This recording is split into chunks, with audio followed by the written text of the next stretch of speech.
जी ma'am, और दूसरा मेरा पहला सवाल तो Rahul Gandhi, I am so sorry, I missed the star. Rahul Gandhi को लेकर मैं सितारे को भूल गई। इतनी डिफेंसिव क्यों हो जाती है? नहीं, मैं डिफेंसिव, मैं देखिए डिफेंसिव नहीं, मैं इसको बोलूंगी अग्रेसिव पॉलिटिक्स।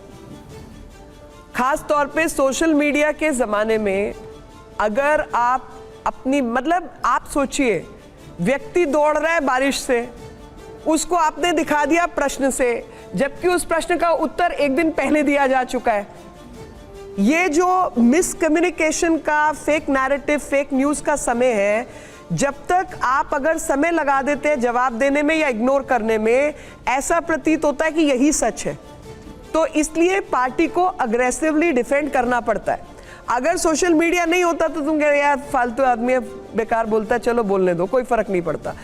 ये कारण है। ओके मैम, अब कुछ इसलिए नहीं कि वो इतने बड़े नेता हैं कि उनकी बात हुई तो जनता पे असर हो जाएगा, ऐसा नहीं है। विदेश मंत्री डॉक्टर जयशंकर के उनको आता नहीं है, कह रहे फॉरेन पॉलिसी।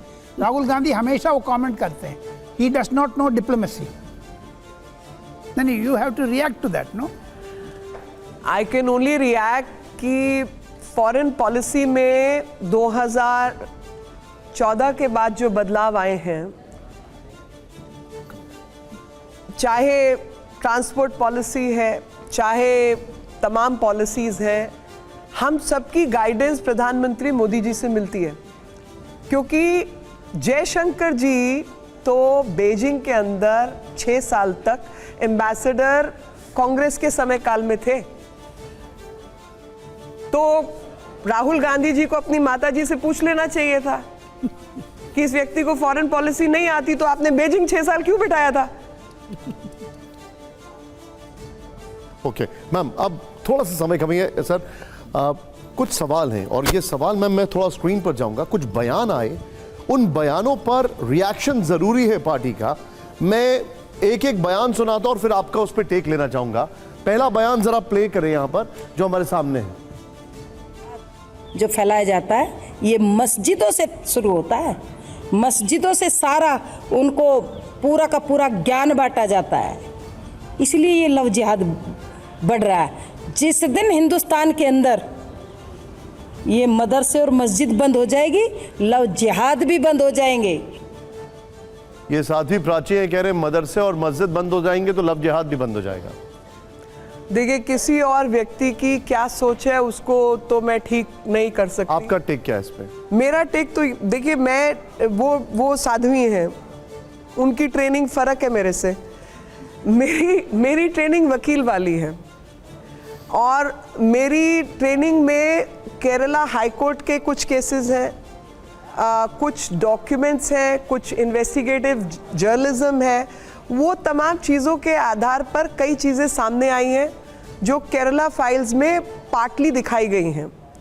तो एक वर्ग है और उसमें मैं सभी मस्जिद, सभी लोग, उनको नहीं गिनना चाहती, लेकिन समाज का एक वर्ग है जो इस तरीके की चीज़ों में उलझा हुआ है और उसको निपटने का जो तरीका है वो तरीका यही है कि समाज में ख़ास तौर पे जो यंग लड़कियां हैं, यंग लड़के हैं, उनके बीच में इस विषय को लेकर जानकारी, जागरूकता हो।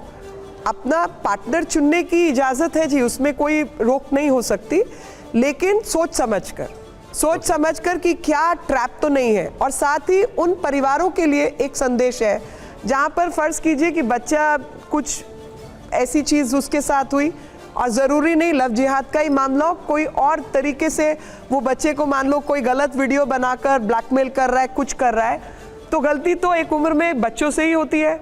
उनको एक्सेप्ट करना और कानून के तहत, इससे पहले की बात हाथ से निकले, कानून के तहत उस पर कार्रवाई करना, ये हम सबका फ़र्ज़ होना चाहिए। और समाज को ऐसी बेटियों को जिनके साथ कुछ विक्टिमाइजेशन हो जाए, उसकी एक्सेप्टेंस हम सबका हिस्सा होना चाहिए और वो परिवार में जाके ये बात कह सके, स्कूल में प्रिंसिपल टीचर से ये बात कह सके, ऐसा माहौल होना चाहिए। ठीक है, अब मैं एक और बयान सुना रहा हूं मैम।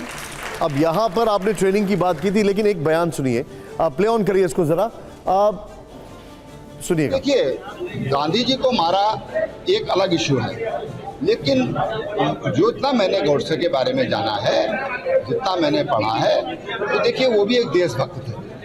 लेकिन गांधी जी की जो हत्या हुई उससे हम सहमत नहीं। उत्तराखंड के पूर्व मुख्यमंत्री कहते हैं कि नाथूराम गॉडसे एक देशभक्त। नहीं, उनका सेकंड सेंटेंस, लास्ट सेंटेंस क्या था? लास्ट सेंटेंस हत्या के खिलाफ है, लेकिन नाथूराम हत्या के गॉडसे खिलाफ है बोल दिया ना। तो आप इस परिप्रेक्ष्य में देखिए, हत्या के खिलाफ है, लेकिन हत्या क्या के पक्ष में। देशभक्त कहेंगे? एक मिनट, ओके, सी कॉन्टेक्स्ट होता है हर चीज का। जब हम आउट ऑफ कॉन्टेक्स्ट चीजें प्ले करते हैं तो वो फेक न्यूज हो जाती है। कॉन्टेक्स्ट है कि हम हत्या के खिलाफ हैं, हत्या के पक्ष में कोई भी नहीं है जी। अब अगर हम हत्या को हटा दें और नाथूराम गॉडसे को हत्या से हटाकर उसका चरित्र देखें, तब आप जांचिए कि वो व्यक्ति क्या था।